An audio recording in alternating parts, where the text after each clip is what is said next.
Jusqu'à 1h sur Europe 1. Caroline Dublanche.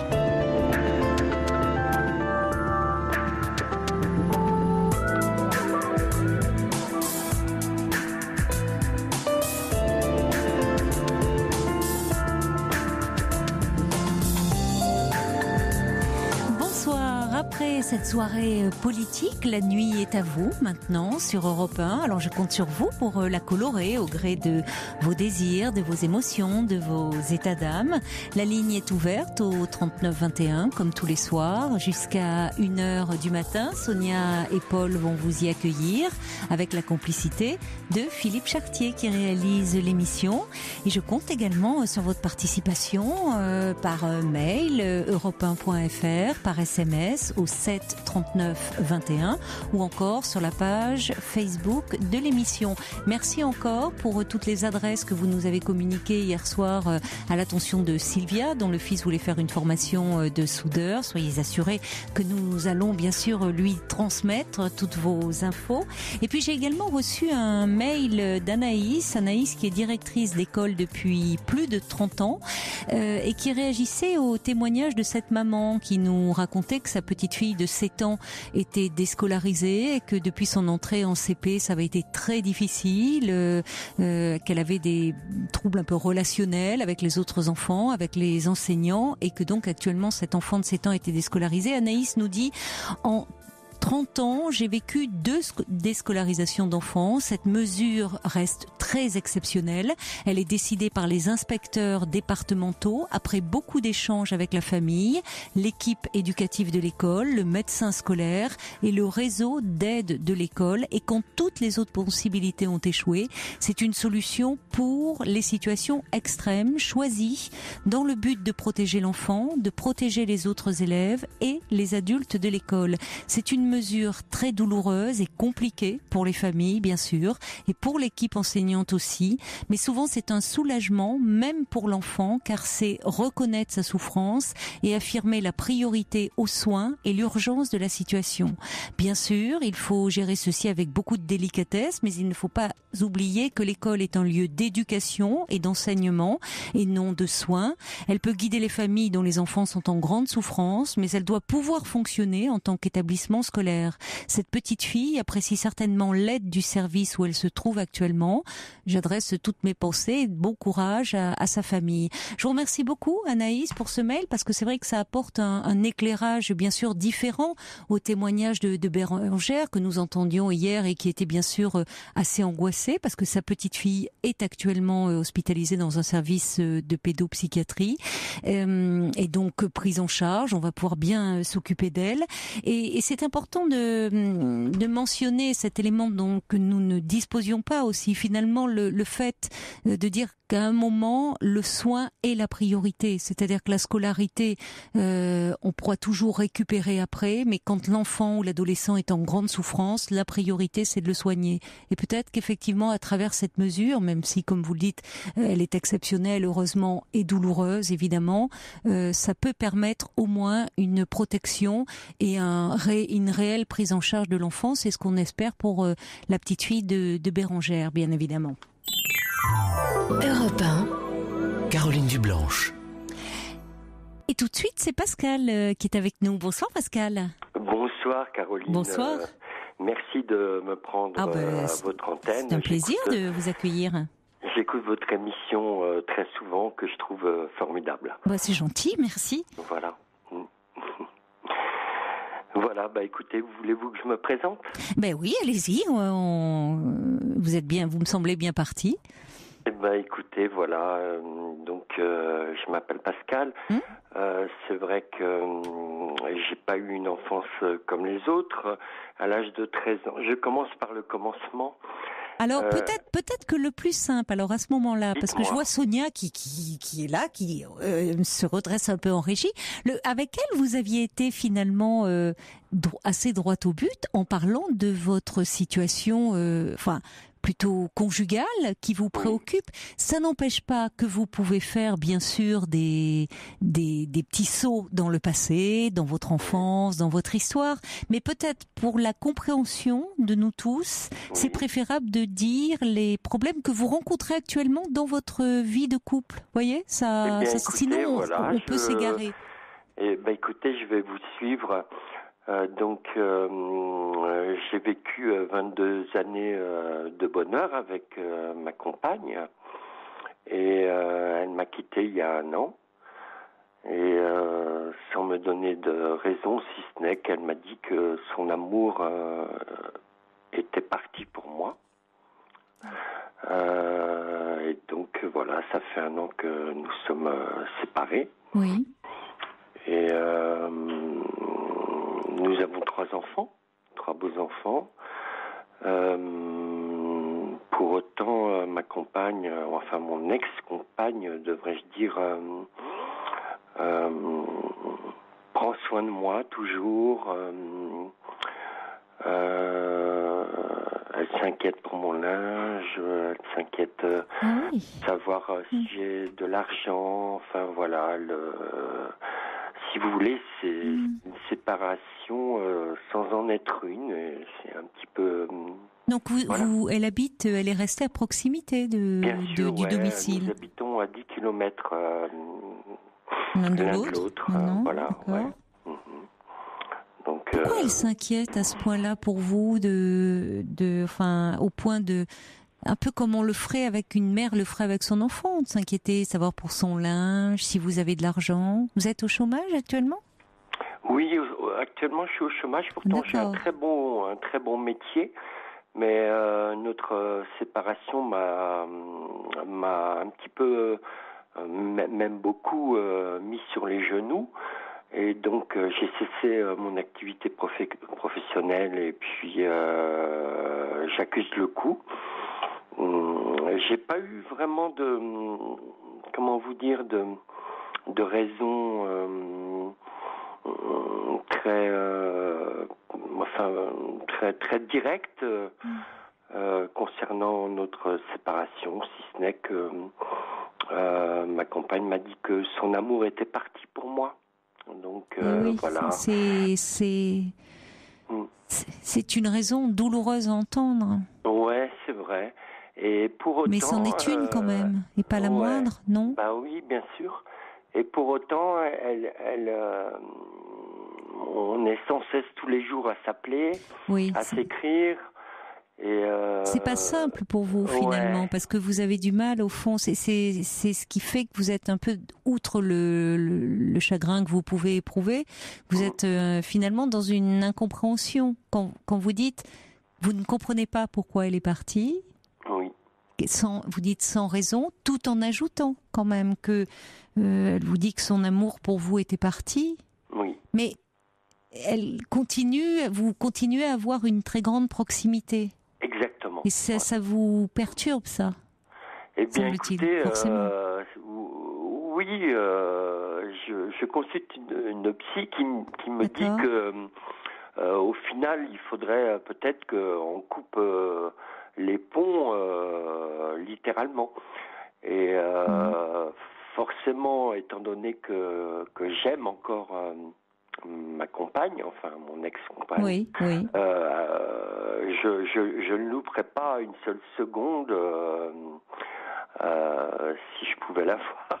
Mais je comprends, c'est compliqué que ça vienne de vous, puisque vous ne souhaitiez pas évidemment cette séparation. Bien sûr. Vous l'aimez toujours. Bah oui. Donc, et elle, en voulant être restée présente, prendre soin de vous comme elle le fait, elle ne mesure pas forcément à quel point c'est déstabilisant pour vous.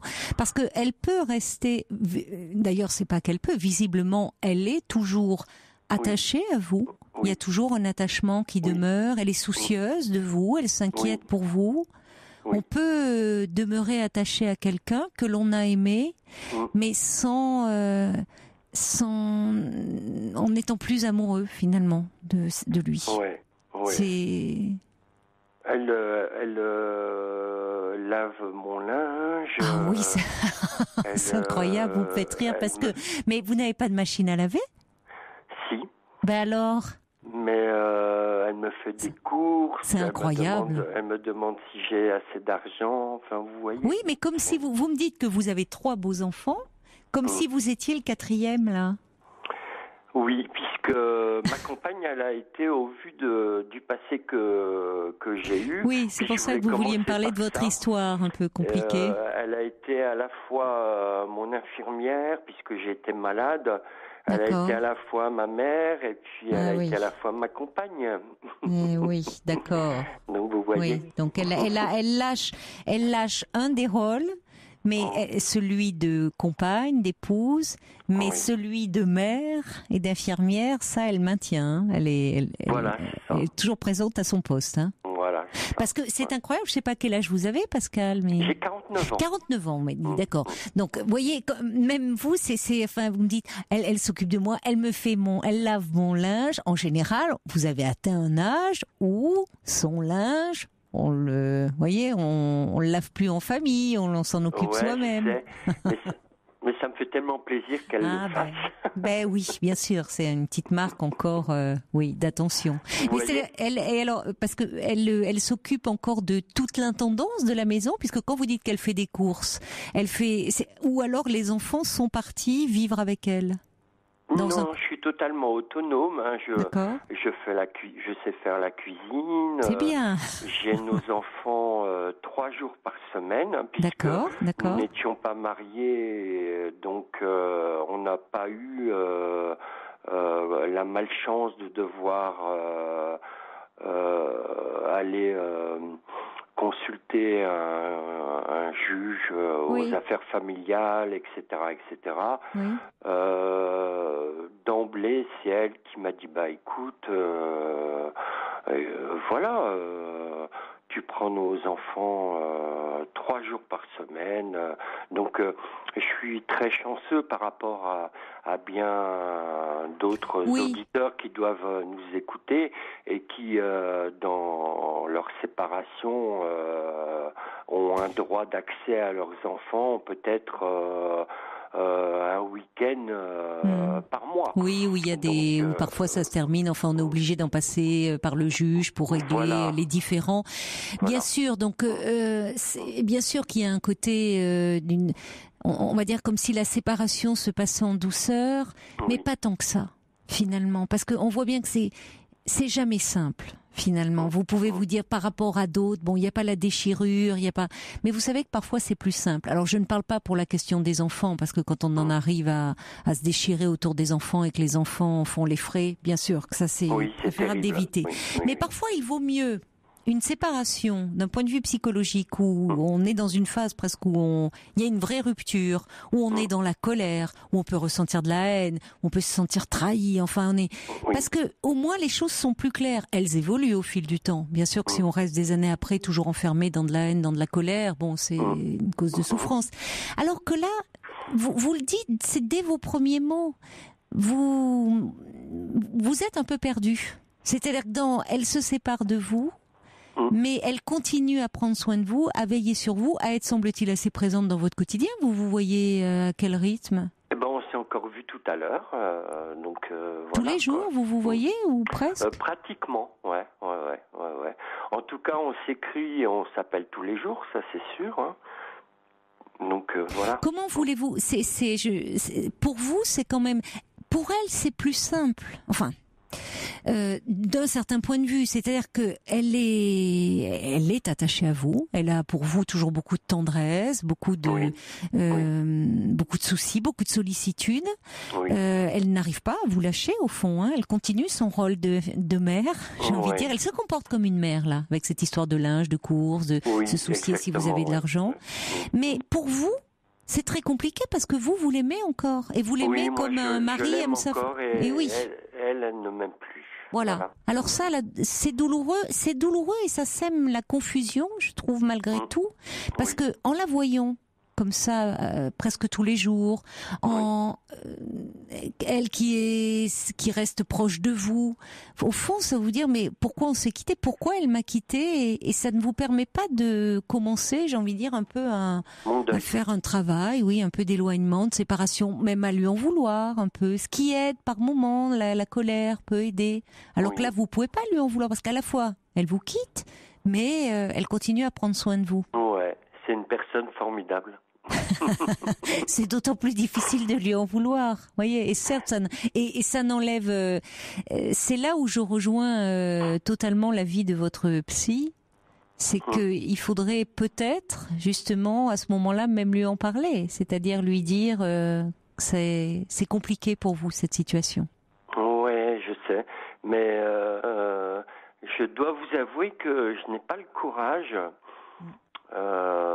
de lui dire écoute, allez, on se voit plus. Non, peut-être pas plus. Non, mais peut-être pas. Comment dire? Pas. Évidemment, je comprends bien que déjà vous souffrez de cette situation. Vous n'allez pas vous en plus enfoncer le clou. Oui. Pas plus, mais dire je trouve que et pour vous et pour elle, d'abord elle vous quitte, mais on voit bien donc il y a personne d'autre dans sa vie et c'est pas on continue à veiller sur vous comme ça. C'est comme si vous restiez liés. De fait, vous êtes liés, mais vous, ça vous permet pas de un peu d'intégrer quand même la séparation, le fait qu'il y a autre chose de possible, et peut-être aussi que ça peut représenter aussi pour vous une chance de gagner un peu en indépendance et en autonomie. C'est-à-dire que cette femme a pris soin de vous. J'entends, elle vous a aimé. Donc elle vous a aimé tout simplement.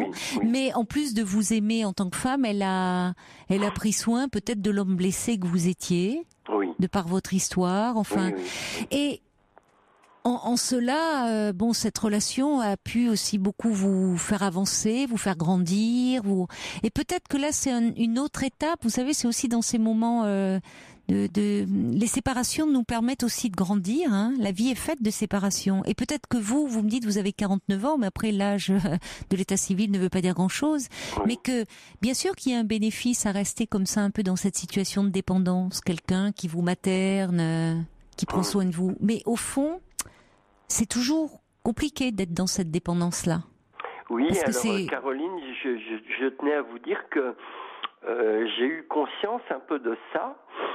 Et ce que j'ai voulu faire dans mon chagrin, dans ma tristesse, dans tout ce que je vis depuis notre séparation, j'ai voulu en quelque sorte, pardonnez-moi l'expression, tuer l'amour par l'amour.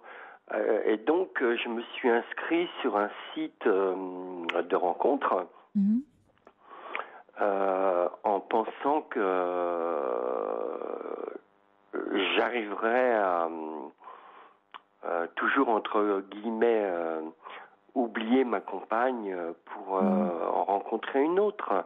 Et je me suis très vite aperçu que je faisais fausse route.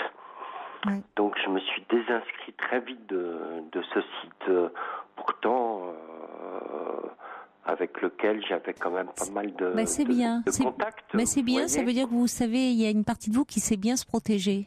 Parce que pourtant, vous aviez des contacts et vous avez reculé parce que quand vous dites l'amour, ça pouvait pas être au niveau de ce que vous avez vécu là. Enfin, c'était. Ouais, c'était vraiment pas ça. Et donc, moi, j'en suis là. Et puis donc, j'imagine bien, parce que c'est la vie, que ma compagne, c'est dans l'ordre des choses, va sans doute, pour l'instant ce n'est pas le cas, parce que nous sommes très honnêtes l'un envers l'autre, ça a toujours été comme ça, mais j'imagine bien que c'est dans l'ordre des choses, qu'elle va sans doute rencontrer une autre personne, et je redoute, vous l'imaginez bien, ce moment. Il y a un an, c'est ça, qu'elle est partie ? Pardon ? Il y a un an qu'elle est partie. Oui, ça fait un an maintenant. Dites-moi, vous avez manqué, vous, justement, dans votre histoire, vous avez beaucoup manqué d'amour, parce que vous me dites, cette femme, elle a pris, je ne sais pas dans quelles circonstances vous l'aviez rencontrée, mais elle a pris une place, me dites-vous, très importante, d'infirmière, de mère. Donc vous l'avez rencontrée à un moment particulier de votre vie. Pour faire très court, j'ai eu une enfance pas comme les autres, et en fait, cette femme, c'est ma première rencontre, en fait. Vous savez, les gens rencontrent en général avant de se marier ou de faire des enfants, de fonder une famille. En général, les hommes rencontrent d'autres femmes avant.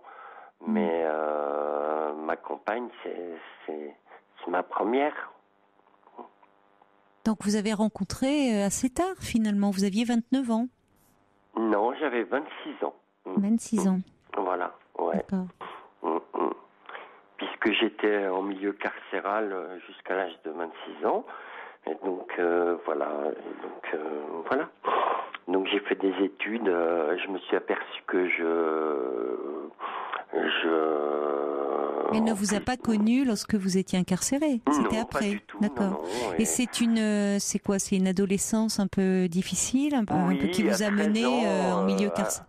Oui, quand j'avais 13 ans, on m'a donné 50 centimes pour aller à la boulangerie chercher un pain et je suis jamais revenu.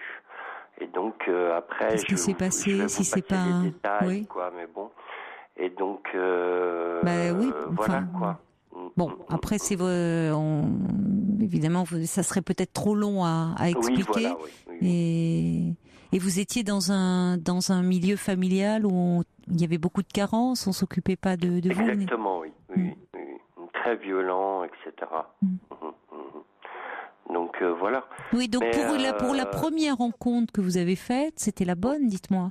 Elle savait, vous vous êtes rencontrés pas donc c'était pas dans des circonstances particulières, vous étiez sortis déjà vous n'étiez plus incarcéré, et d'emblée vous lui avez parlé de votre histoire?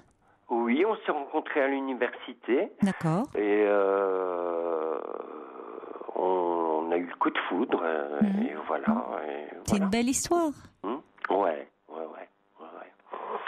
Mais ce que j'ai du mal à comprendre, c'est mon amour est parti pour toi, c'est ce qu'elle me dit. Oui. Et je suis assez rationnel comme personne.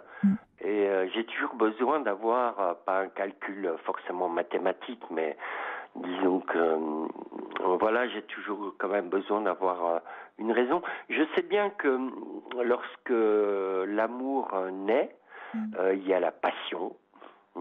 La passion ensuite est un peu évanescente, comme la fumée d'un feu.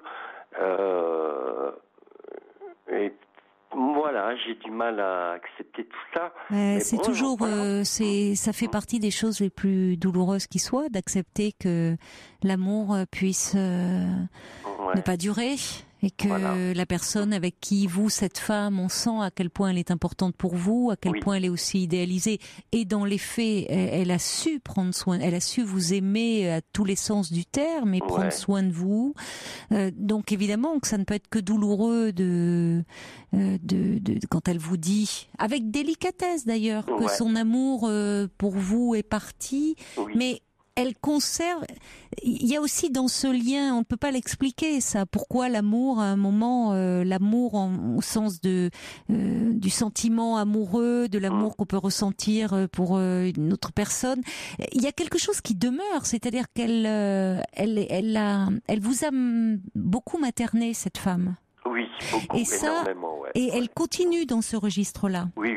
Et dans ce côté-là, au bout d'un moment, peut-être qu'elle aussi, il peut y avoir une forme de lassitude, c'est-à-dire que quand on est dans dans les rapports de couple, ça arrive évidemment. Il y a des moments où on peut materner ou paterner l'autre, et parce que à un moment, l'un des deux traverse une période difficile, est plus vulnérable, est plus fragile. Mais c'est bien quand c'est mobile, c'est-à-dire que les rôles sont pas figés, et qu'il y en a pas un qui est dans un rôle, l'autre dans l'autre, et presque qu'on est un peu toujours dans le même registre. Alors, je ne sais pas, évidemment, je peux pas réduire votre couple à ça, mais parfois, quand on est, ça peut être aussi un peu lourd à porter d'être toujours dans un rôle, même si au fond elle le continue auprès de vous. Mais en tout cas, c'est toujours un peu risqué d'être, de prendre une place comme ça très maternelle vis-à-vis de son conjoint, parce que il faut bien dire les choses, ça désérotise un peu le lien. Oui, c'est vrai, vous avez raison, Caroline.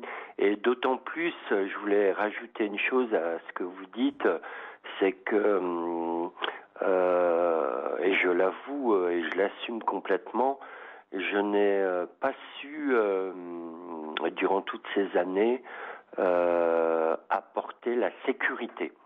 Et la sécurité, c'est aussi quelque chose d'essentiel dans un couple. Ça aide, ça y participe, oui. Mais en même temps, on sent bien que c'est quelque chose qui vous a manqué. Tout petit, vous avez manqué de cette sécurité affective dans les premières années de votre vie, et on voit où à un moment, malheureusement, on voit bien des enfants comme ça qui évoluent dans des univers où il y a beaucoup de carences, beaucoup de violence, peuvent partir dans un parcours de délinquance et se retrouver en milieu carcéral où là encore ils vont rencontrer d'autres violences. Enfin, ça peut être un cercle vicieux et infernal, malheureusement. On voit que, et ça contraste d'ailleurs singulièrement avec la douceur de votre voix et de cette relation dont vous nous parlez, et qui touche beaucoup d'ailleurs les auditeurs, parce que c'est le mot qui revient le plus dans leur message. Il y a Daniel qui dit: quelle douceur chez cet auditeur, c'est une belle séparation tout de même, dit Daniel, c'est un homme, j'aime écouter son récit, et même si ce n'est pas le mieux évidemment pour vous, c'est-à-dire c'est doux, merci pour ça. Il y a Cathy aussi qui a relevé la formule que votre compagne avait utilisée pour vous dire que son amour était parti. Elle dit c'est une formule assez ambiguë, mais elle dit c'est en même temps tout doux, et c'est là où c'est compliqué pour vous, parce que on imagine à quel point ça peut être difficile d'envisager de perdre aussi cette protection, parce qu'elle vous assurait une protection. C'est là où finalement il y a quelque chose d'une transition, c'est-à-dire que peut-être elles-mêmes se sont investies par rapport à vous, vous protègent, continuent à vous protéger, mais c'est là où de votre côté, cette séparation, aussi douloureuse soit-elle, parce que peut vous aider aussi à continuer à grandir et à vous construire. Je ne sais pas d'ailleurs à quel moment, c'est depuis que vous êtes séparés que vous avez pris contact avec cette psychologue ? Non, déjà avant. J'avais déjà, pris contact avant avec elle, de par justement tous les traumatismes que j'ai pu subir durant mon enfance. Et je tiens, excusez-moi, je suis un peu enroué, à vous dire à vous et aux auditeurs qui nous écoutent que naturellement je n'ai jamais porté atteinte à l'intégrité physique de qui que ce soit concernant les années de détention que vous parliez, il y a eu un moment c'était dans votre... Je suis pas du tout quelqu'un de violent et je l'ai jamais été. Je vais pas. C'était d'un autre ordre et vous avez le droit effectivement de le maintenir secret parce que c'est votre vie, vous avez purgé votre peine, mais vous teniez à préciser que vous n'aviez pas porté atteinte à l'intégrité de quelqu'un. C'est pas pour cette raison que vous êtes retrouvé incarcéré. Mais bon, c'est vrai que je vis mal tout ça parce que j'ai eu plusieurs propositions depuis que je suis séparé d'avec ma compagne, et je n'en ai absolument aucune envie. Oui. Pourtant, je suis quand même un homme, quoi. Je veux dire, avec ses besoins, tout ça.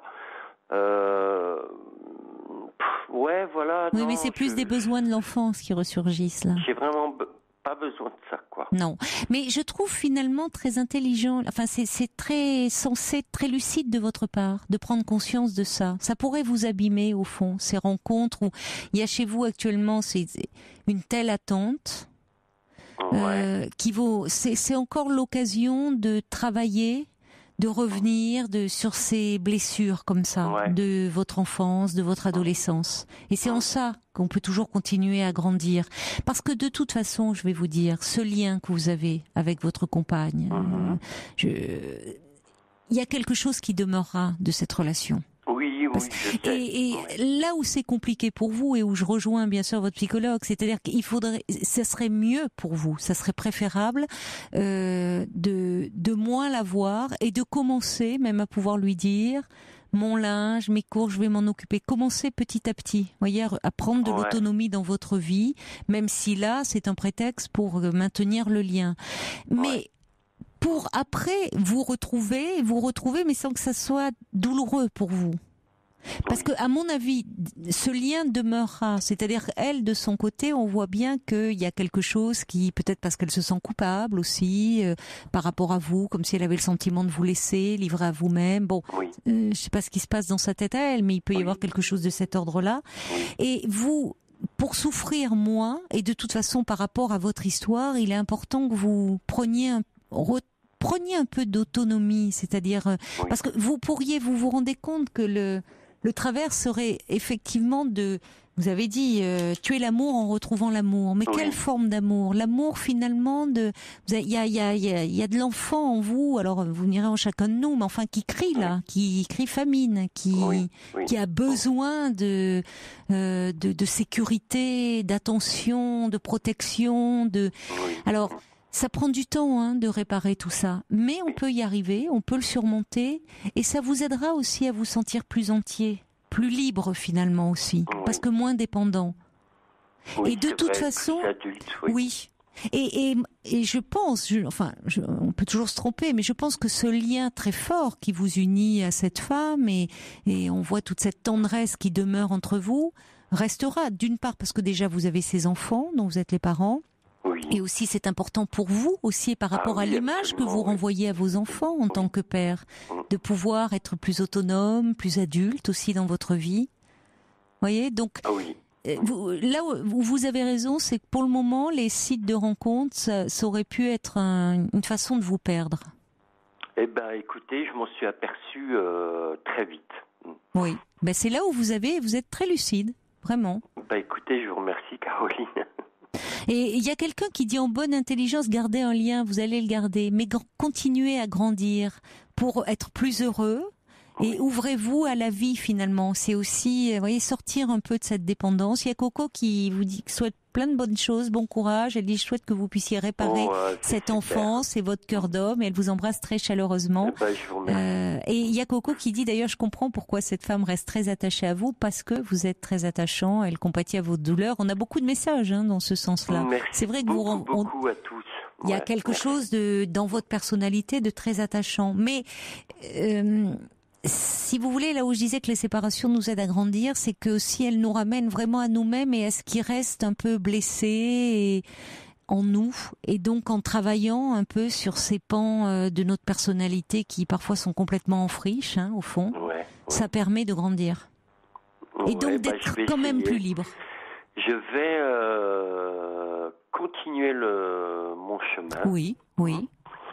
Et puis. Et peut-être qu'un jour vous pourrez lui dire, écoute, non, cette semaine je m'organise, tu vois, j'y arrive. En la remerciant pour tout ce que vous avez vécu ensemble, mais que vous arrivez à poursuivre votre chemin. Et vous conserverez une relation, mais différente. Oui. Et qui vous fera moins souffrir, vous. En tout cas, Caroline, ainsi qu'à tous les auditeurs, je tiens vraiment à vous remercier à tous.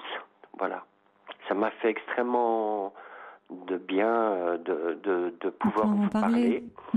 Et naturellement, j'écoute souvent votre émission et je vous remercie beaucoup. C'est moi qui vous remercie de votre confiance, Pascal. Et alors, très bonne, plein de jolies choses sur ce chemin-là que vous allez continuer à parcourir. Merci beaucoup. Au revoir Pascal. Au revoir. Pour parler à Caroline Dublanche, appelez le 3921. 50 centimes la minute plus coût de l'appel. Bonsoir Laurence. Caroline, bonsoir à tous les auditeurs. Ça va ? Oui, très très bien. Merci de me recevoir. Merci beaucoup. Vous êtes la bienvenue, c'est un plaisir. Alors moi je vous appelle en fait, je suis aveugle, non-voyante, comme vous le dites, comme vous le souhaitez. Ah non, c'est comme vous, parce que c'est vrai que vous avez raison, certains disent aveugle et d'autres préfèrent non-voyant et me reprennent d'ailleurs. Donc, qu'importe. Bon, d'accord. Ça change pas la réalité, mais les mots en même temps, la façon dont on nomme les choses, ça joue quand même.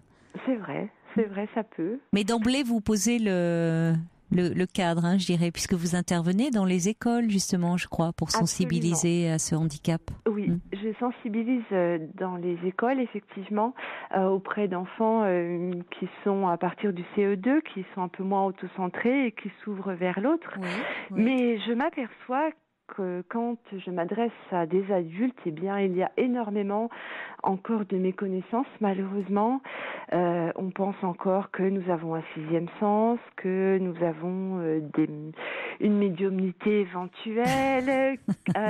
Oui, c'est toutes les idées préconçues, les préjugés qu'on a autour du handicap, alors parfois qui peuvent être plutôt positifs, mais qui peuvent être très énervants finalement dans ce sixième sens.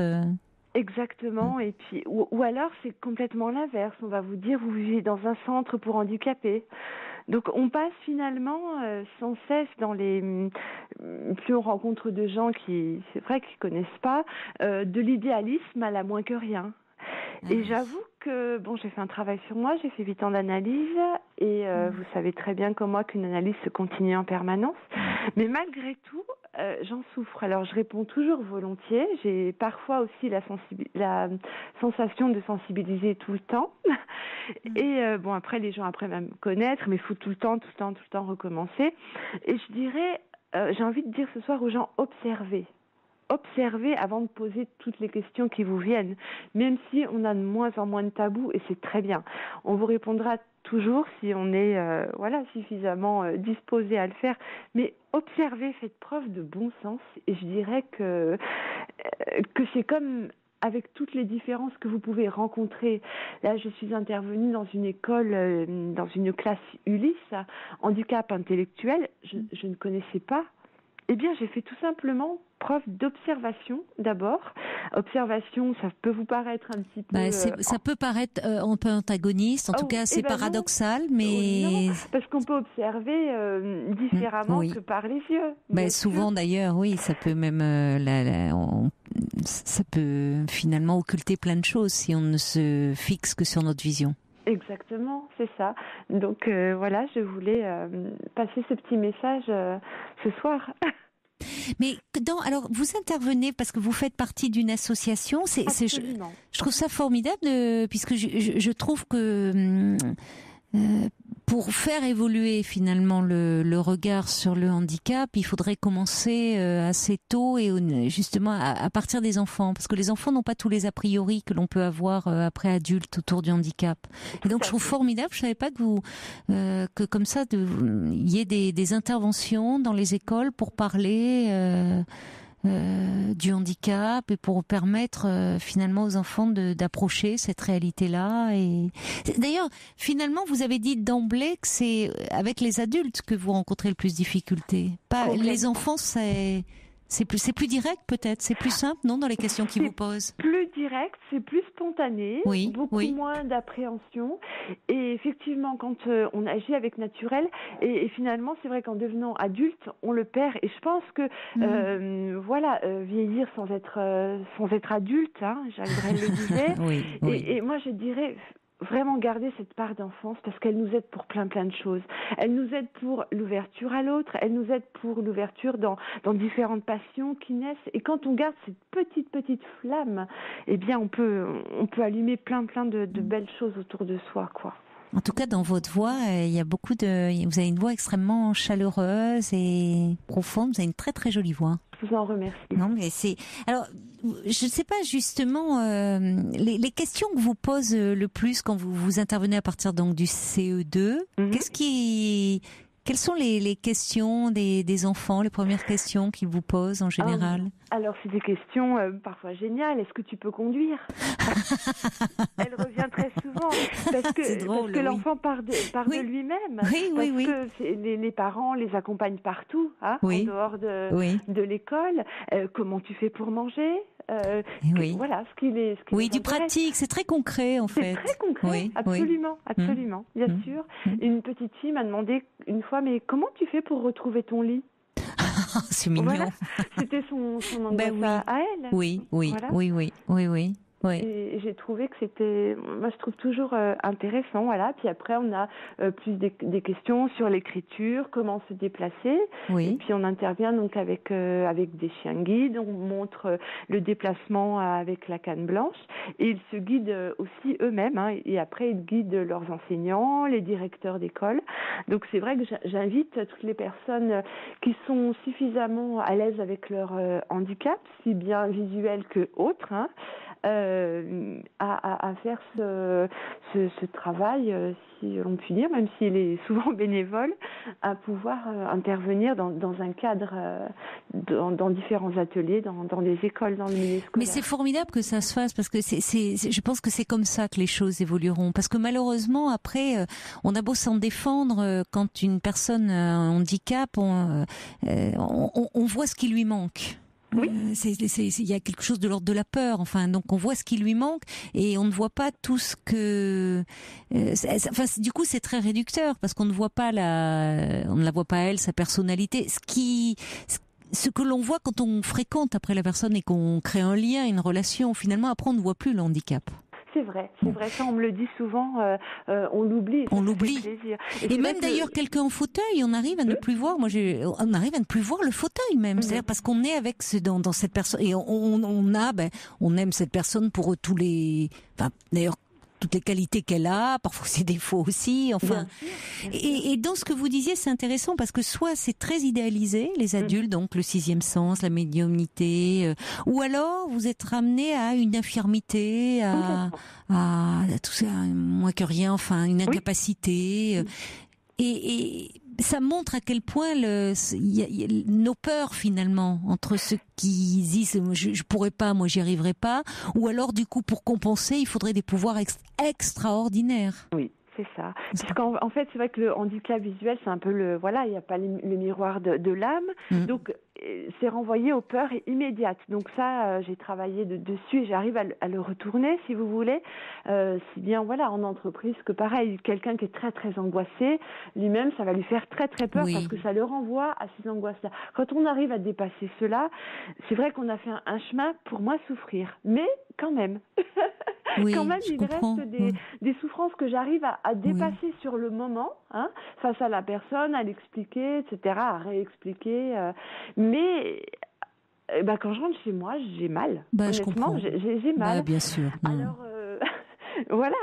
Mais déjà parce que ça part, on peut après la peur. Qu'est-ce que vous voulez, c'est humain.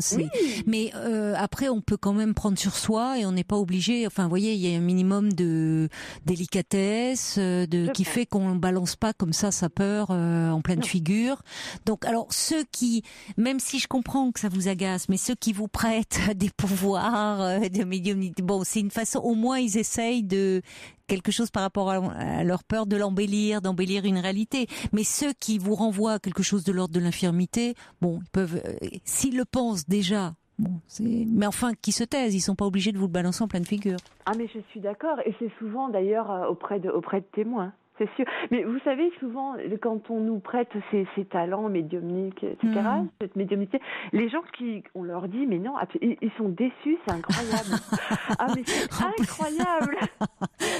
Alors en plus. Ça révèle, je n'ai pas poussé l'analyse assez. Oui. Mais vous devriez ouvrir un cabinet voyance, médium, tout ça. Et ça cartonnerait, ça se trouve, alors, vu ce que vous me dites. Mais je suis même sûre. Oui. Je suis certaine, mais non. Je suis quelqu'un d'honnête. Non, mais je dis ça, mais je comprends.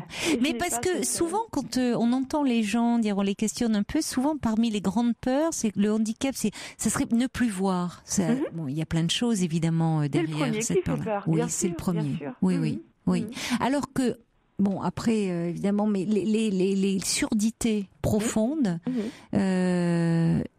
c'est aussi, ça fait partie des handicaps extrêmement lourds, certains beaucoup plus que la perte de la vision. Ça isole terriblement. Bien sûr. Après, c'est dit, on va pas faire de hiérarchie dans le handicap. Ce que je veux dire, c'est que déjà, on peut dire que on sait que 97% des informations passent par le visuel. C'est pour ça qu'il fait très peur, ce handicap. Et c'est pour ça que je demandais, je sais pas si vous appelez après avoir entendu Pierre hier. Du tout. Ah, du tout. Non, ah bon, alors c'est intéressant, parce que je voudrais vous demander votre avis, mais parce que Pierre nous appelait hier, donc c'est un monsieur qui a perdu la vue, lui, il nous a pas expliqué comment, mais enfin je pense suite à une maladie. Il est un monsieur d'une 60aine d'années et qui a rencontré une dame qui alors lui est malvoyant, je crois que la dame est non-voyante. D'accord. Il crée un lien, enfin ils sont très proches, mais la dame qui est veuve, donc son mari était voyant. D'ailleurs c'est marrant quand on dit voyant, j'y pense avec le fait que les pouvoirs qu'on vous pose. Et justement, c'est ce que je précise toujours. Je précise, vous êtes voyant, mais vous n'avez pas de pouvoir surnaturel comme nous sommes non-voyants. Oui, voilà, oui. Non, mais je le précise tout le temps en intervention. Oui, vous avez raison. Oui, dans les mots, le double sens des mots. Oui. Et alors Pierre, cette dame lui disait, oh là là, mais je sais pas si non-voyants et malvoyants, un couple comme ça ensemble, est-ce que c'est possible? Et alors, on en a parlé. Je pensais que vous aviez entendu hier son témoignage, c'était peut-être suite à ça. Non. Et alors il posait la question, mais moi-même j'arrivais pas bien à la formuler parce que je me disais au fond ce qui lie deux êtres, c'est pas ce qu'ils ont en commun seulement par le handicap. Parce qu'il nous parlait en plus très joliment de cette relation avec cette dame, de tout ce qui les unissait, il y avait quelque chose d'emblée, ils se comprenaient, si l'un n'allait pas, l'autre soutenait l'autre, et évidemment ils ne parlaient pas très peu de leur... Mais voilà. C'est l'amour, ça. Mais de là, je disais justement dans le jeu de la séduction, ce qui passe en premier, c'est dans ces premiers regards, ce jeu au niveau du regard. Et je me demandais justement, quand on ne voit pas, la séduction, elle se passe sur quel plan alors, dans quel mode? La voix, le parfum, le bruit d'un pas, les traits d'esprit. Oui. Alors, pareil, on nous dit souvent « Oh, mais vous, comme vous n'avez pas l'apparence, vous vous trompez pas. » Erreur. On cache beaucoup de choses derrière une voix, même derrière des sourires. Ah bon? Oui. Mais oui, bien sûr, on dit bien sûr, parce que la voix, ça se travaille, la voix, ça se pose, la voix, bien sûr. Ça peut, oui, c'est vrai, ça peut, mais en tout cas, vous en parlez avec beaucoup de sensualité. Il y a dans ce que vous dites là, puis alors c'était vraiment un cri du cœur, hein. C'était tout ce que vous voulez qu'on reste un peu ensemble après le journal de minuit? Vous avez un peu de temps? Bon, alors à tout de suite, on se retrouve dans quelques minutes, hein, Laurence, à tout de suite.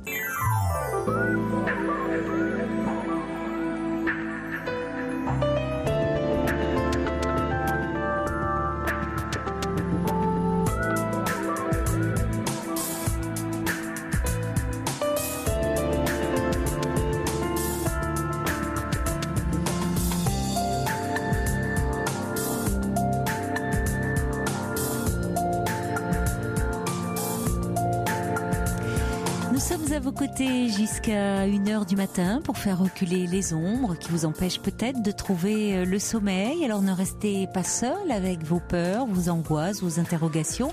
Parlez-en avec nous au 39 21. La ligne est ouverte jusqu'à 1h du matin.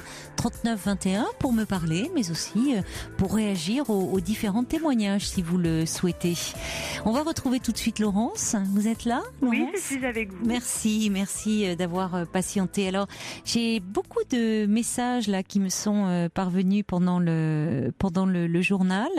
Il y a Sabine déjà qui vous remercie pour vos actions de sensibilisation. Elle dit il y aurait vraiment fort à faire auprès des entreprises. Elle dit tous mes encouragements, puisque je précise pour ceux qui nous rejoindraient, vous avez 35 ans, vous êtes non-voyante et vous intervenez dans les écoles pour sensibiliser à ce handicap.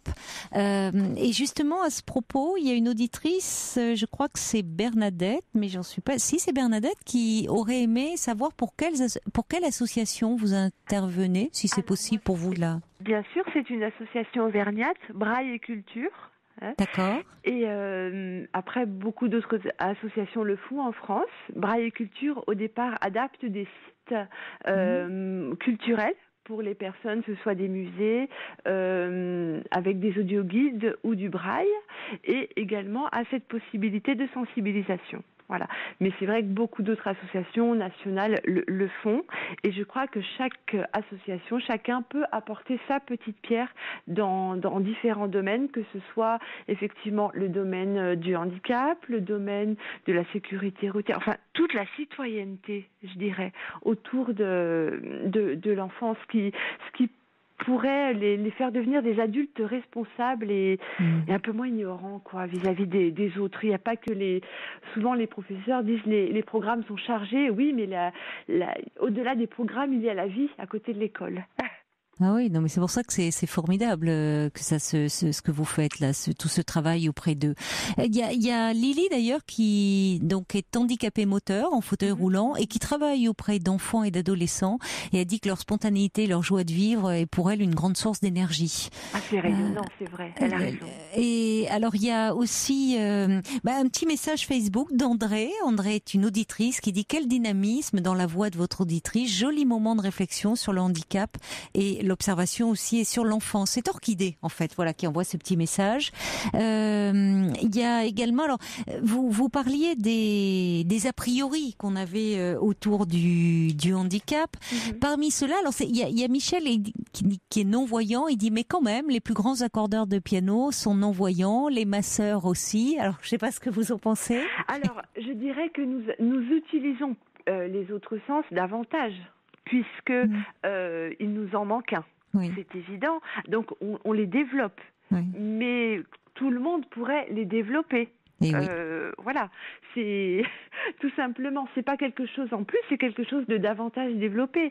C'est ce qu'on dit aux enfants, par exemple, quand on marche dans la rue, on sait qu'on approche d'une boulangerie parce qu'on sent l'odeur du pain. Oui. Mais vous voyez la signalétique d'une boulangerie. Vous vous servez de ce que vous avez.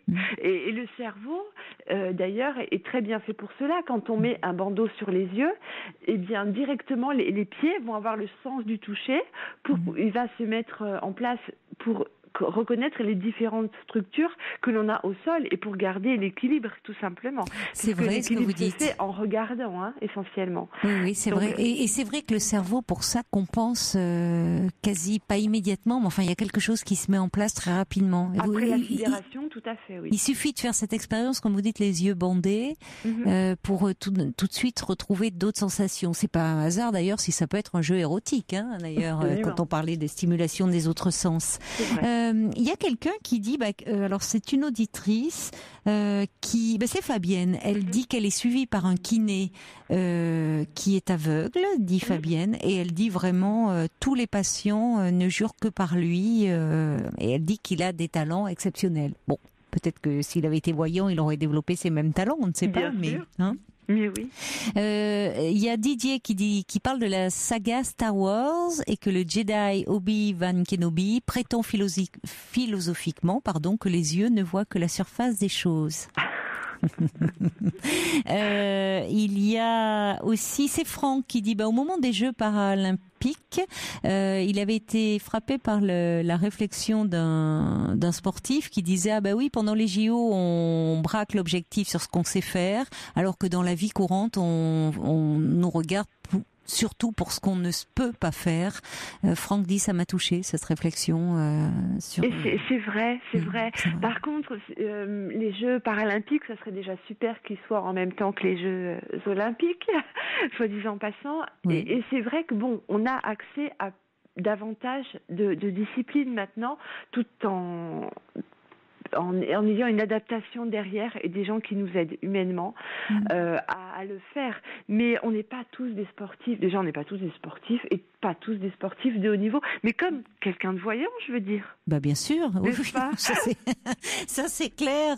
Je confirme. Il y a quelqu'un qui me dit qu'elle a une amie les gens sont toujours surpris parce que son amie est aveugle, mais elle va au cinéma, elle regarde, personne met entre guillemets, mais la télé. Oui, elle regarde, Et elle le dit très naturellement et elle observe toujours dans l'entourage un peu de suspicion, d'incompréhension.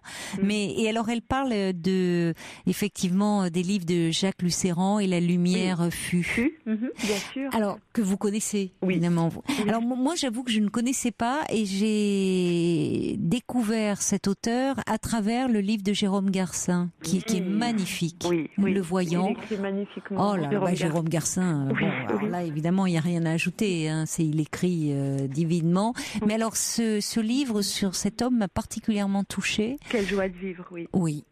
Alors qu'il a perdu la vue brutalement, petit garçon, et il disait en fait, que lui, ça avait été une force finalement les gens médiocres et il les avait évités comme ça. C'était que les gens les plus sensibles, les plus qui venaient vers lui, qu'il avait rencontrés. C'était sa vision de la vie. Il était porté par une grâce, il était très croyant aussi.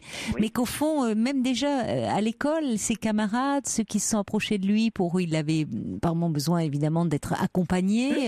Eh bien, c'était les enfants, pour lui les pas exceptionnels, mais les plus sensibles, et que finalement il avait évité tous les autres, comme il disait, qu'il avait tenu à l'écart. Et dans ce livre aussi, vous dites les compétences qu'on peut prêter. Il a été résistant. Très jeune résistant, et j'ai appris comme ça qu'il y avait eu un nombre important pendant la guerre de résistants qui étaient non-voyants. Après, c'est vrai que déjà de résister à la vie face à cet événement qui est quand même une amputation d'un sens, ça passe ou ça casse. Voilà, donc s'il a pu survivre à ça, il était prêt à beaucoup de choses. C'est sûr que quand on a dépassé ce foudroiement, c'est que du bonus quelque part, et faut continuer. Et c'est vrai que cette force-là, on peut la décupler envers plein de domaines. Et oui, et pourquoi pas transmettre cette force aussi, bien sûr. C'est de naissance ou c'est accidentel? Moi j'ai vu un petit peu, 1/100, mais je m'en servais beaucoup. Et j'ai perdu la vue il y a 6 ans maintenant complètement, suite à une greffe de cornée qui n'a pas pu fonctionner. J'ai fait un rejet, voilà. Et si je suis regreffée à nouveau, je ferai un rejet. C'est une mauvaise cicatrisation. Mais ça a été terrible. J'ai dû passer par des phases, mais je m'en suis relevée. Et justement, je vois la vie un petit peu différemment, mais je garde le souvenir des couleurs, je garde tout ce précieux capital pour moi. Et bien je continue. Oui, vous avez emmagasiné le monde, vous avez gardé, comme vous dites, c'est ça, les couleurs, certaines perceptions que j'avais, oui, absolument. Oui, il en parle d'ailleurs, Jacques Lucéran, de ce jardin, notamment dans le jardin de sa grand-mère, qu'il avait comme s'il emmagasinait toute cette beauté pour pouvoir la garder. Souvent, je me permets de sensibiliser, on demande mais comment les aveugles rêvent.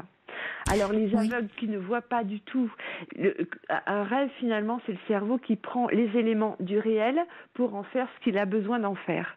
Alors quand on n'a jamais vu, on prend des sons, on prend des sensations, on prend tout ce que le cerveau connaît.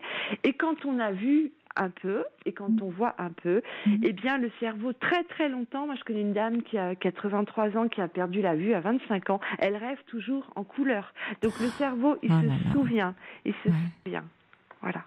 Donc c'est ce dont il a besoin. Et je dirais même quand j'ai perdu la vue, moi, les rêves que je voyais en couleur, c'était très criard. Parce que mon cerveau en avait besoin, il comprenait pas. Oui, il y a un décalage entre ce qu'il avait et ce qu'il a plus. Donc il en avait cruellement besoin, un peu difficile au début, mais finalement maintenant c'est un cadeau. Voilà.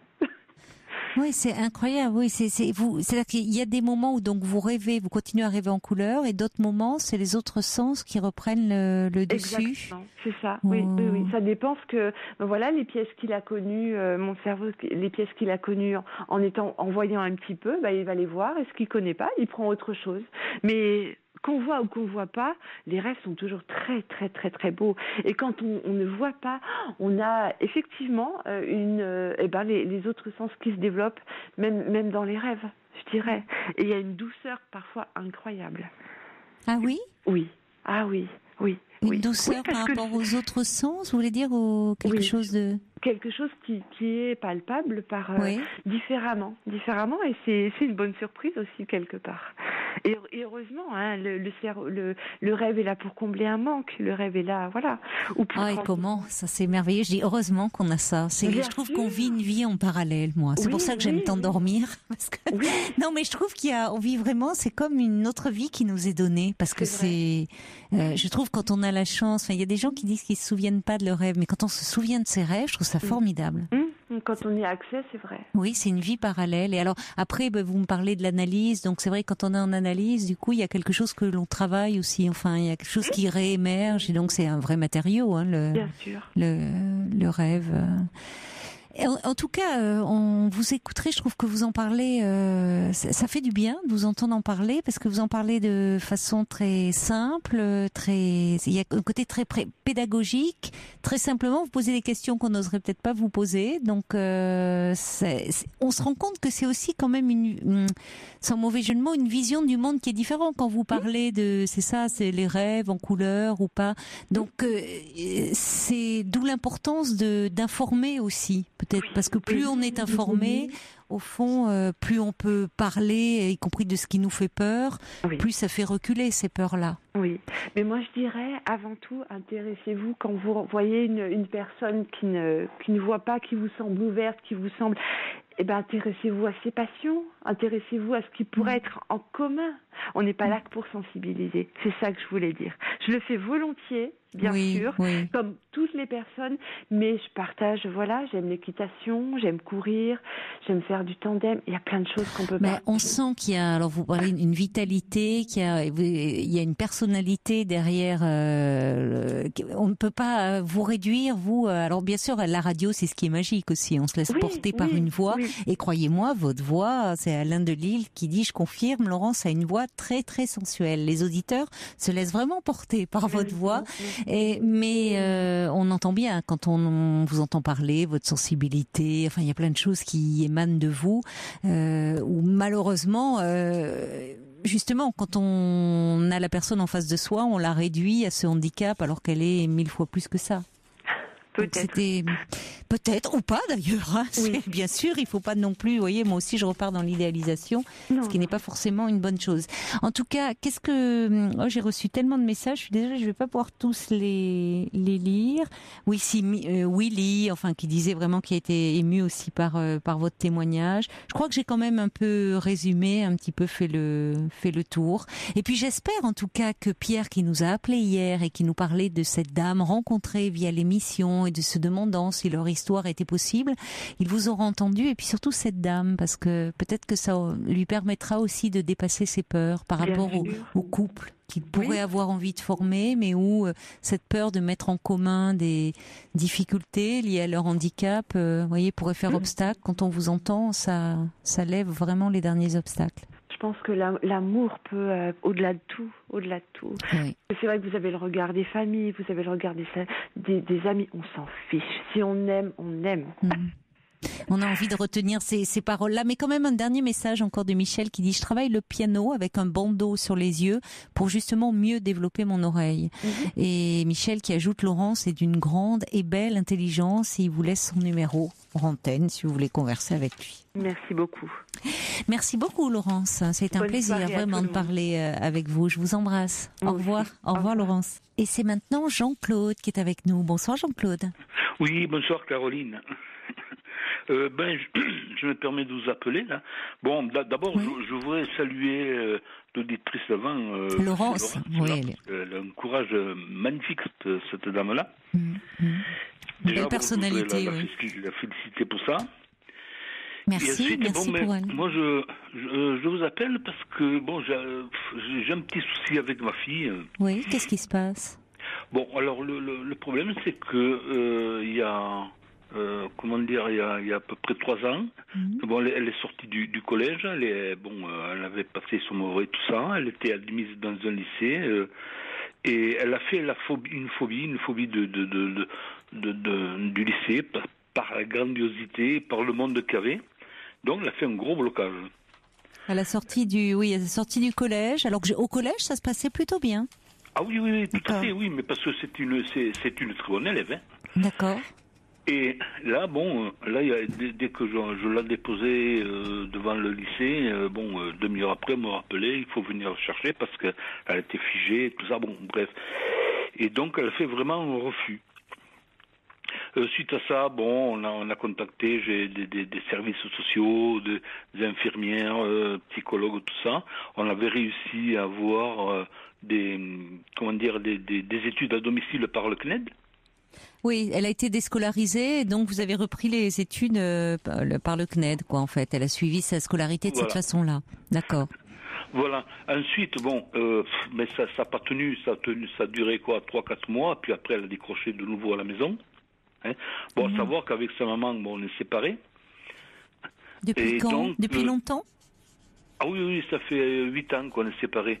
Donc elle était mineure à l'époque, on avait une garde alternée, mais enfin j'ai jamais mis de pression, et comme je lui disais à ma fille, tu fais comme tu sens, si tu veux aller quelques jours chez maman, tu vas chez maman, si tu veux revenir à la maison, tu viens ici. Il n'y avait pas de pression, il n'y avait pas de dispute, ni quoi que ce soit. Oui. D'accord.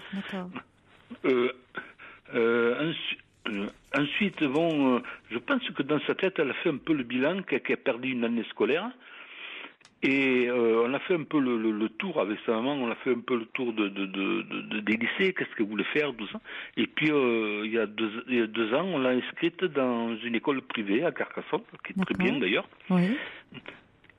Et ça marchait très très bien. Alors, la période où c'est que ça n'allait pas il y a 4 ans, c'est qu'elle avait commencé à se scarifier. Quand ça a commencé à aller mal, là, au lycée, elle se scarifiait aussi. Voilà. C'est pour ça que ça continue, ça? Alors voilà, ça s'était calmé. Et puis là, depuis quelque temps, moi je l'ai pas remarqué. C'est sa maman qui me l'a fait remarquer hier. Mais moi je l'ai pas remarqué. Elle a recommencé. Aujourd'hui, elle a quel âge, votre fille? Vous me dites elle est majeure? Elle a 18 ans. Et aujourd'hui, elle a passé le bac? Comment ça se passe? Non, comme elle a perdu une année, oui, donc le bac, logiquement, ce serait pour au mois de juin cette année. D'accord. Et là, est-ce qu'elle est scolarisée actuellement ou pas? Alors, elle est quand même scolarisée. Dans l'école privée, là, dont vous me parlez?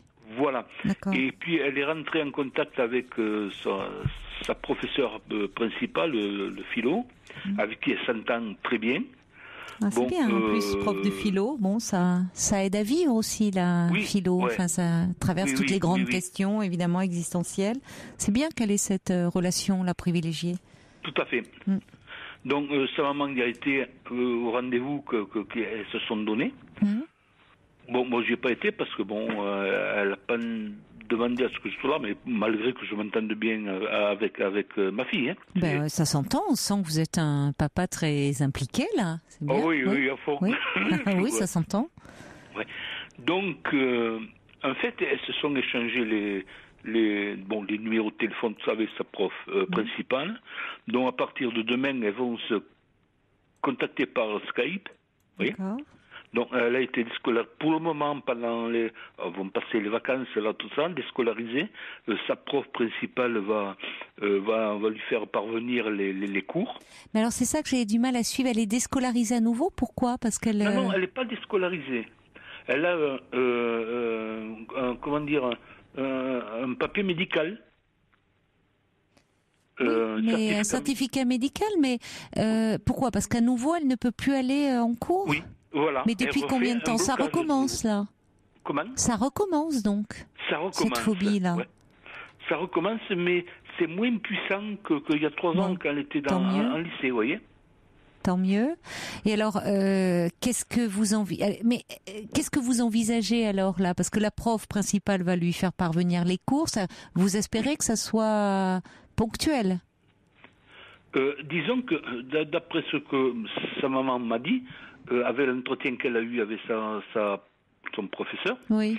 Elle aurait possibilité de prendre des cours, de ne pas les suivre directement, mais d'aller par exemple en salle d'études, tout ça, et puis avec l'aide quand même de sa prof principale, parce qu'elles ont vraiment... Elle est formidable, cette prof, oui. Elle s'implique beaucoup, elle aimerait pouvoir la maintenir quand même dans cette structure, mais en l'isolant un peu du groupe, c'est-à-dire elle pourrait être là, dans ce lien privilégié avec sa prof. Ça pourrait être un bon compromis. Qu'est-ce qu'elle en dit, votre fille ? Ah ben là, oui, alors là... Elle est contente de ça. Ah là, Elle se sent sécurisée. Oui, tout à fait. Oui, elle est formidable, cette prof, hein, là. Alors, Pour s'impliquer, elle aime beaucoup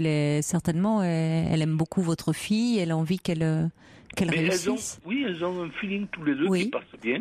Bon, c'est pas n'importe quelle matière, je trouve, dans la philo, enfin, ça peut... si vous voulez, ma fille, c'est une très bonne élève, hein. Elle s'implique dans tous les cours, tout ça. Bon, elle a pris littérature, tout ça, et là, c'est son truc. Et sa professeure, là, bon, elle a ça, elle a compris le message. Donc, elle a pris un peu sous son aile, et puis voilà, quoi. C'est bien. C'est bien pour votre fille, parce que ça peut l'aider déjà à suivre, à pouvoir poursuivre sa scolarité, et puis à reprendre confiance. Elle est suivie par ailleurs, j'imagine. Alors, voilà, le mois prochain, là, j'ai pris alors, oui. Parce que ça va un peu plus loin, parce que bon, si vous voulez, moi, ma fille, je la tiens à bout de bras. Et là, il y a 3 mois, j'ai craqué, et puis bon, j'ai fait une tentative de suicide. Ah bon? Oui, parce que je suis fatigué, fatigué moralement, mentalement. Oui. Et, bon, j'ai 61 ans, là, j'arrive à la retraite, et puis j'ai des soucis, tout ça, et puis bon, en fait, c'est ma fille qui j'ai pris des médicaments, c'est ma fille qui m'a trouvé comme ça, les urgences, tout ça, je me suis retrouvé à l'hôpital, tout ça.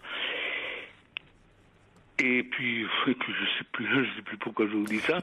Mais parce que je vous demandais si votre fille était suivie, et puis finalement vous me parlez de vous, voilà. Je vais vous demander, vous, aujourd'hui, cette tentative de suicide que vous avez fait, c'est les médicaments, à ce moment-là, vous y songiez depuis quelque temps, ou c'est venu comme ça, un moment vous êtes dit, bon, vous avez pris plus de médicaments, que c'est venu comme ça, c'est subitement, ou déjà... Voilà, subitement, d'accord. Je sais pas, j'ai eu... je pourrais pas l'expliquer, j'ai eu un vide. Oui. Je me suis dit, bon, il y en a marre, quoi. Oui. Et puis j'ai pu calculer. Vous vouliez dormir, peut-être, un peu, vous réfugiez... Ouais, je sais pas, je ne sais rien. Bon, en fait, suite à ça, donc je me suis retrouvé hospitalisé. Ben oui, bien sûr, oui. Donc, j'ai eu un suivi avec une psychiatre, une psychologue. Oui. Et donc, avec cette psychiatre qui me suit, j'ai parlé donc il y a pas longtemps de ma fille. Donc, on a pris un rendez-vous avec une infirmière psychologue. Dans un CMP? Ça s'appelle l'USAP. C'est une association? C'est une structure Oui, c'est une structure, une clinique. Hein. D'accord, parce qu'infirmière psychologue, c'est dans un premier temps, elle sera reçue, et après elle verra un pédopsychiatre ou un médecin ou un psychiatre, puisqu'elle est majeure maintenant? Oui, c'est tout à fait ça. D'accord. Voilà. Donc, dans un premier temps, elle a rendez-vous dans pas longtemps avec cette infirmière psychologue qui va un peu, si vous voulez, débroussailler un peu le terrain. Et puis si vraiment elle s'aperçoit qu'il y a autre chose, elle va l'orienter vers une psychiatre, quoi. Ben, ça serait peut-être pas mal qu'elle voie d'ailleurs, elle peut avoir aussi un entretien avec le psychiatre du centre. Vous voyez, Mais dites-moi, quand au collège, quand elle a commencé cette phobie, la scolaire, et qu'il y a eu aussi ces scarifications, à ce moment-là, le collège ne vous avait pas suggéré de la faire suivre? Non, mais au collège, tout allait bien. Alors, pardonnez-moi, je me suis mal fait comprendre, c'est-à-dire au moment de l'entrée au lycée, là où ça a commencé à mal se passer, est-ce que là, on ne vous a pas proposé un suivi? Elle n'a pas été vue? Ah oui, c'est dommage ça. Alors là, dans le lycée où c'est qu'elle devait rentrer, surtout que moi je travaille actuellement encore pour l'éducation nationale. Je connaissais les personnes qui travaillent dans ce lycée, mais personne n'a rien vu, personne n'a rien remarqué. Oui, mais à un moment, elle a bien été déscolarisée, puisqu'elle a eu des cours par le CNED, donc... Oui, mais parce que j'ai fait le nécessaire. Mais c'est incroyable, lycée, ça. Il y a tellement d'élèves. C'est une usine. C'est un lycée énorme, vous dites. Oui. Je vois sur votre fiche, oui, que c'est passé du collège à 300 élèves à un lycée de 1000 élèves et plus. Ça a été... En plus, 3000 élèves, oui. Donc, oui, mais alors, non, ce que j'essaye de comprendre, en fait, Jean-Claude, c'est au moment où elle a commencé à développer ce symptôme, vous avez fait ce qu'il fallait pour la scolarité, c'est-à-dire qu'elle a pu continuer à suivre ses cours par correspondance avec le CNED, mais oui. Psychologiquement, elle n'était pas suivie, elle n'a pas vu de médecin, elle n'a vu personne. Si, elle a été suivie parce que là où j'habite, là, à Carcassonne, là, bon, à 200 mètres, il y a un centre là, justement, et elle y allait régulièrement, et puis tout allait bien. Bon, elle avait pris confiance avec une infirmière et une psychiatre, là, et tout était rentré dans l'ordre, impeccable, mais c'était vraiment bien. Et puis après, bon, la scolarité s'est bien suivie depuis que elle a intégré ce nouveau lycée privé là, à Carcassonne. Et tout allait bien, et puis voilà, et puis maintenant, là, je l'ai senti venir depuis 3-4 mois, je l'ai senti venir qu'elle n'avait pas la même pêche d'aller au lycée, parce que... Elle est à la fois chez vous et chez sa maman, vous dites, elle est en alternance, comme ça. Oui. Hein, là, d'accord. Et vous aviez senti qu'elle n'allait pas bien, et vous non plus, vous n'alliez pas très bien, finalement. Et voilà. Pas bien. Quand est-ce que vous avez fait cette tentative de suicide, là? Il y a 3 mois maintenant, Oui, ça correspond finalement, hein. Comment? Ça correspond aussi. Vous dites, il y a 3-4 mois, elle a commencé à aller moins bien. Voilà. Vous êtes très proches tous les deux. Très. Oui. Très proches, je dis. Est-ce que vous pensez qu'elle peut aussi s'inquiéter pour vous, de son côté? Oui, je pense. Certainement, aussi. maintenant qu'elle vous a trouvé dans cet état-là, mais est-ce qu'auparavant, elle a pu sentir que vous étiez un peu fatigué, un peu... Je le pense aussi, je le pense aussi, mais bon... vous savez, il y a des choses que je ne veux pas montrer. Et puis, ma fille, elle est comme ça aussi. Vous ressemblez? Il y a des... Oui, c'est pour ça, oui. Ouais. Oui. Elle a du mal à exprimer ce qu'elle ressent. Exactement. Voilà. Et oui. C'est ce qui est compliqué parce que du coup, quand on a du mal à dire, à exprimer ce qu'on ressent, malheureusement, on peut être tenté de l'exprimer autrement en s'en prenant à soi, en s'en prenant à son corps. Elle avec ses scarifications, vous en avalant vos comprimés. Voilà. Moi, je pense que, maintenant, avec le recul, je pense que c'est ce qui s'est passé, qui se passe, quoi. Mais vous savez, dans la phobie scolaire, il y a des phobies de 2 ordres, en fait. En premier lieu, il y a une phobie de la séparation. C'est-à-dire qu'à ce moment-là, c'est finalement l'enfant ou l'adolescent qui ne peut plus aller à l'école parce qu'il ne simule pas. Hein. Il y a réellement, il y a une panique, comme vous dites. Elle était là, pétrifiée devant, comme statufiée. Donc il y a une véritable peur panique finalement derrière ça, une peur de quitter au fond ses parents ou le milieu familial et d'aller dans cet univers-là scolaire. Alors après, il est important de voir d'ailleurs ce qui s'y passe au fond dans cet univers scolaire, parce que on trouve parfois des raisons. On sait bien que malheureusement, trop d'enfants sont victimes de harcèlement, se perdent de pied à ce moment-là et taisent cela parce qu'ils ont honte, parce qu'ils ont peur des représailles. Donc il est quand même toujours important évidemment d'en référer à l'équipe éducative pour faire quand même une petite enquête et savoir ce qui a pu se vivre et s'il n'y a pas un problème de ce type-là au sein du collège ou du lycée. Et puis la deuxième phobie, elle est d'ordre social, je dirais. C'est-à-dire qu'il y a vraiment quelque chose dans cette peur des autres. Cette peur vous le décrivez très bien quand elle passe d'une petite structure, de son collège, à tout d'un coup ce lycée immense et là où la peur devient une peur panique. Mais il y a quand même cette peur des autres. Et c'est là où il est important que l'enfant ou l'adolescent soit aidé, dans ces 2 peurs d'ailleurs, et accompagné. Mais parfois, c'est-à-dire que forcer les choses ne sert à rien. C'est-à-dire que dans la mesure du possible, on essaie d'éviter la déscolarisation, mais comme le disait très justement en début d'émission, quand j'ai lu le mail de cette directrice d'école, puisqu'on parlait hier de cette maman dont la petite fille de 7 ans est déscolarisée, à un moment, quand il y a une souffrance chez l'enfant, la priorité, c'est pas sa scolarité, c'est le soin. Il sera toujours temps de reprendre une scolarité, on y arrive toujours. En revanche, quand il y a souffrance, une grande souffrance comme ça psychique, il faut soigner. Et là, bon, pour votre fille, c'est important qu'elle puisse être prise en charge, qu'elle puisse un peu mettre des mots sur ce qui se passe. Oui. Dans cette histoire finalement, dans ces angoisses de séparation, il y a quelque chose qui me vient à l'esprit. Déjà, elle avait eu ces problèmes avant, évidemment, votre passage à l'acte. Mais elle peut aussi avoir peur aujourd'hui, peur pour vous, et peur au fond de ce que vous pourriez faire quand elle n'est pas là. Être tentée de veiller sur vous, de vous protéger. D'accord. Et c'est pour ça que c'est important. Déjà pour vous. Vous continuez à voir la psychologue et la psychiatre?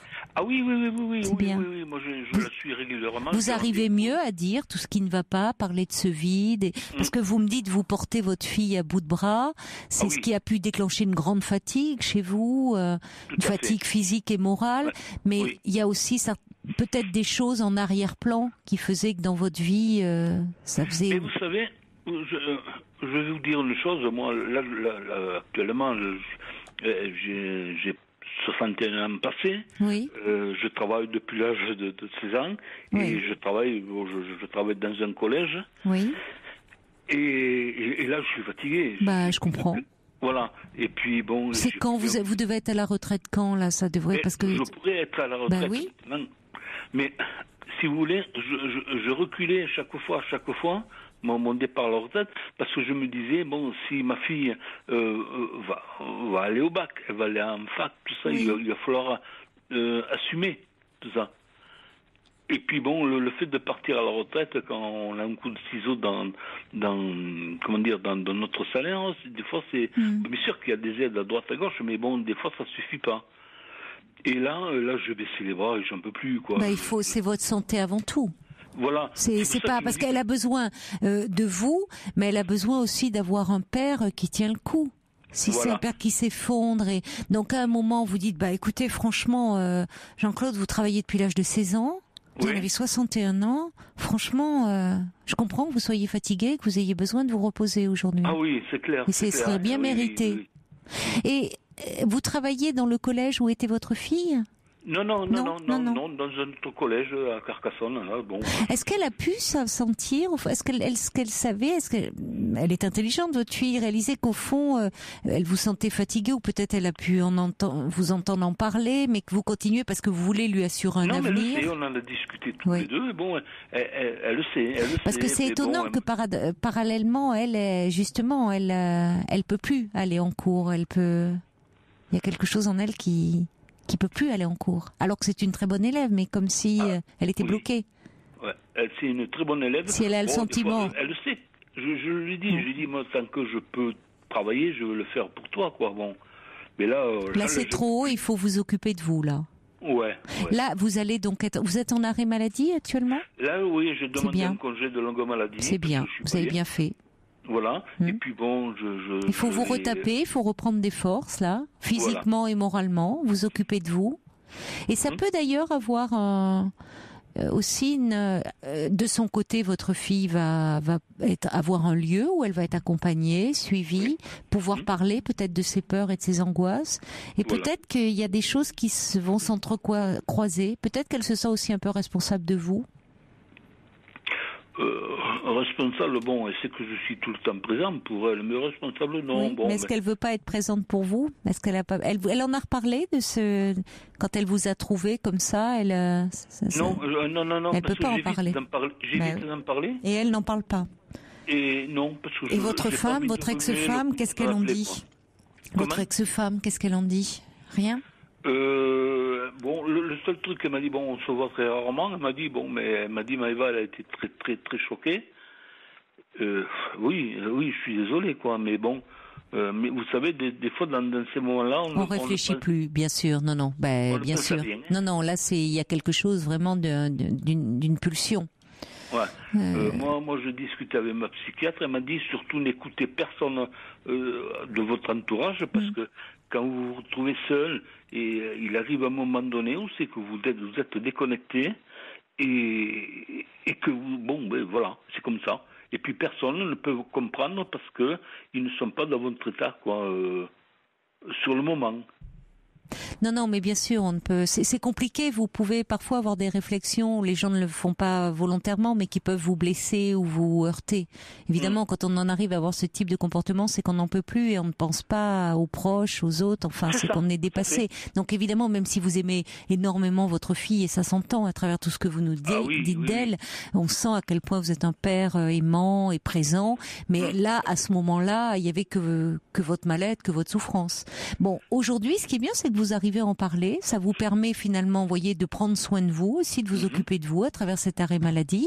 Et votre fille, de son côté, il y a quelque chose qui est mis en place pour ses études et elle aussi va pouvoir être accompagnée et parler de ses peurs. Donc il n'y a pas de raison que ça ne rentre pas dans l'ordre. Et pour vous et pour elle. Okay. Et tout ce que vous pouvez faire déjà, outre ce que vous faites déjà pour elle, c'est continuer à bien vous occuper de vous, à prendre soin de vous, et même pouvoir lui dire, tu sais, j'ai eu ça, je le regrette, parce que j'ai envie d'être là, de continuer à être là, et pour toi, et puis pour vous aussi. Et peut-être vous pourrez lui dire. Et la meilleure l'exemple que vous pouvez lui donner, c'est ce que vous faites, c'est-à-dire, il y a des moments où on peut flancher, mais vous vous occupez de vous.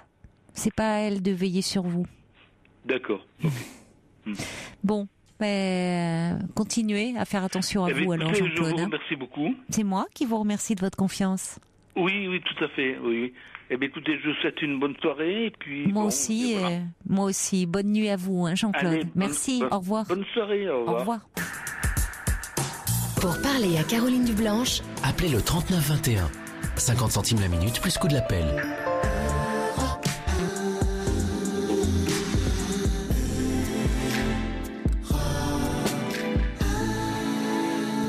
Bonsoir Madi. Bonsoir Caroline. Bonsoir.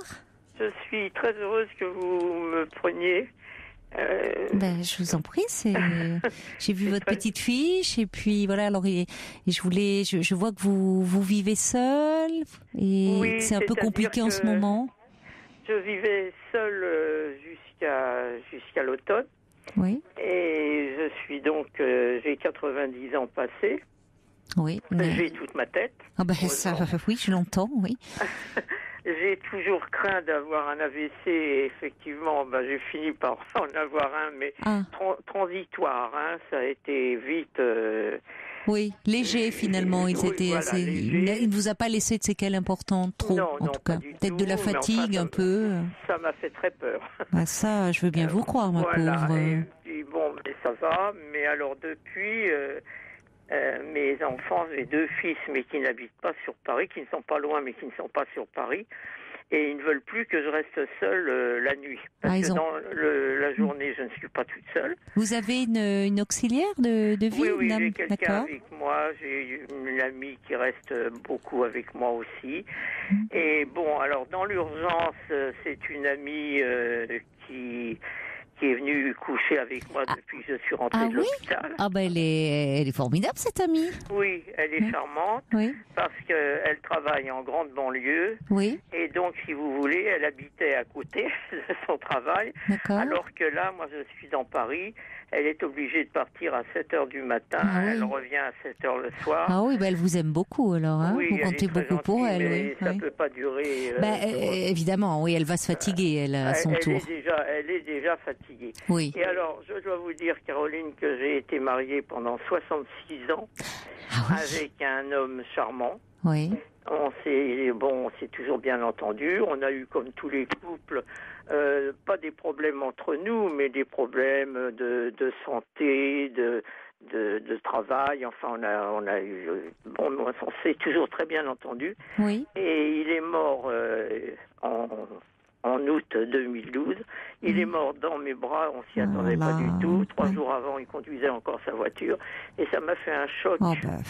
abominable. Ouais, c'est terrible. Et j'ai fait une grosse dépression dont j'ai du mal à sortir. Tout ça pour vous dire que la solitude me pèse énormément.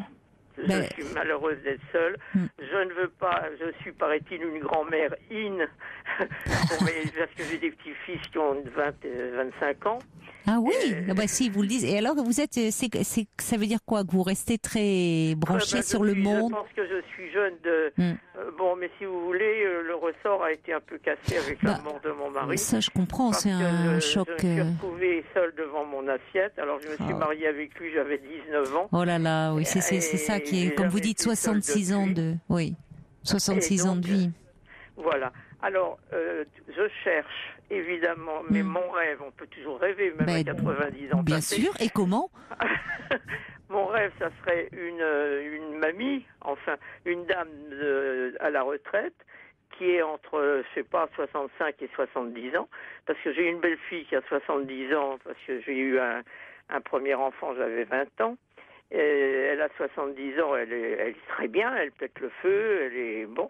Et je voudrais quelqu'un qui puisse, mais qui ait une petite retraite, qui a des petits moyens qui lui permettent pas de vivre agréablement.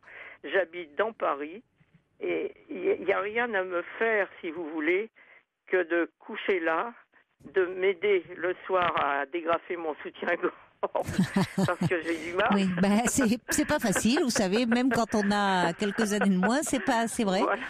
Et le matin aussi, et puis être un peu avec moi les fins de semaine, quand je suis invitée chez mes fils, chez l'un ou chez l'autre, mais je veux pas être tout le temps fourré chez eux, parce qu'ils ont leur vie, ils ont leurs amis, il faut qu'ils en profitent aussi. Donc voilà, mais alors je veux loger quelqu'un, bien sûr. J'habite donc dans Paris. Je la nourrir le soir et le matin. J'ai pas besoin d'elle dans la journée. Non, donc, puisque vous avez quelqu'un dans la journée. Comment ? Mais vous avez quelqu'un dans la journée, donc vous n'avez. Mais votre rêve, il est pas inaccessible, parce que ça devrait. Mais vous savez, Caroline, c'est plus difficile qu'on ne croit. Mais par le biais d'associations, parce qu'il y a des structures, des personnes un peu, justement des structures qui sont dans l'aide à la personne, où il y a des personnes qui travaillent la nuit, qui viennent justement au domicile comme ça. Oui, mais ce que je voulais vous dire, et ça là tout mon problème, c'est que j'ai une petite retraite. Et ça serait trop. Je peux loger quelqu'un agréablement, je pense, nourrir, éclairer, chauffer, blanchir, enfin si vous voulez, toute la vie courante, mais je ne peux pas donner d'argent. Ah oui, d'accord, je comprends. Voilà, je peux lui donner alors quelqu'un qui soit très mal logé ou qui ait des tout petits moyens. Si vous voulez, l'été, je ne suis pas là, je descends dans le midi. Et là, j'ai une personne qui travaille dans la journée et qui vient le soir, mais coucher chez moi. Mais dans la journée, vous lui donnez un salaire à cette personne? Ah bah oui. Oui. C'est vrai que là, c'est moins facile à trouver parce que vous dites une personne qui a une petite retraite, mais du coup, même si elle a une petite retraite et qu'elle a un logement, quel intérêt elle pourrait trouver à aller dormir toutes les nuits, il faudrait que ce soit quelqu'un qui soit très mal logé. Qui n'arrive pas à joindre les deux bouts, ou qui soit obligé d'habiter chez ses enfants, ce qui n'est pas toujours facile non plus. Oui, et puis il faut quand même qu'elle soit un peu, agréable pour vous, malgré tout. Vous pouvez pas non plus faire rentrer comme ça quelqu'un chez vous, qui soit même plein de problèmes et tout. Donc c'est compliqué, je trouve. C'est compliqué de faire rentrer quelqu'un chez soi. Non, mais en plus, comme ça, la nuit, il faut une personne qui soit, qui est équilibrée, C'est mon problème. Je comprends. Ça m'ennuie de faire rentrer n'importe qui chez moi. Oui, c'est normal. C'est normal. Voilà, parce que j'ai eu le problème avec ma mère à moi, et comme je travaillais à l'époque, j'avais trouvé quelqu'un. Eh bien, cette personne, ma mère habitait un immeuble dans le 12e. Elle avait le code, puisque évidemment elle s'occupait de maman la nuit. Eh bien, elle lui mettait du somnifère dans son tilleul. Et puis à minuit, le mari venait avec un gros sac, et puis ils ont déménagé la moitié de l'appartement. Voilà. Alors sans que ça soit quelque chose d'aussi grave, on peut y avoir. Ça me fait peur. Je comprends. Mais là, vous êtes obligé d'avoir quelqu'un toute la journée ? Non. Mais si vous voulez, j'ai une amie qui vient beaucoup parce qu'elle est veuve, elle aussi, elle s'ennuie, elle vient dans la journée, mais elle a des enfants, elle a son appartement, Je suis en train de penser une chose, je vous interromps, pardonnez-moi, m'a dit, mais je vois qu'il est minuit 59. Il y a Joseph qui dit certains étudiants pourraient être intéressés, et je me dis que ça serait peut-être pas mal pour vous, parce qu'il y a quelque chose, je crois que c'est une association Paris Solidaire, où effectivement des étudiants, vous parlez du mal logement et qui ont du mal à se loger, peuvent moyennant, donc ils logent, et vous dites vous avez de quoi loger, quelle est sa pièce à côté, et moyennant ça, alors souvent c'est quelques services, ça peut être des courses, des choses comme ça, mais du coup ils ont le loyer gratuit, et je me dis que finalement des étudiants, vous parlez d'une mamie, mais je pense que des étudiants ça pourrait être pas mal aussi, parce que vous pouvez avoir des jeunes qui sont très bien, très responsables, très matures, qui pourraient être là la nuit, pour vous c'est une présence agréable, jeune, vous avez des petits-fils, et finalement ils se trimbalent pas forcément des problèmes, des choses comme ça lourdes aussi, il vous faut quelqu'un de bien. Vous m'avez parlé d'une association, elle s'appelle comment? Alors je dois raccrocher, mais on va vous reprendre hors antenne, m'a dit, et on va vous donner cette association, d'accord? Ne raccrochez pas, m'a dit, hein. Ne raccrochez pas, on vous reprend hors antenne, hein, tout de suite. Je vous embrasse, je vous souhaite une très belle nuit.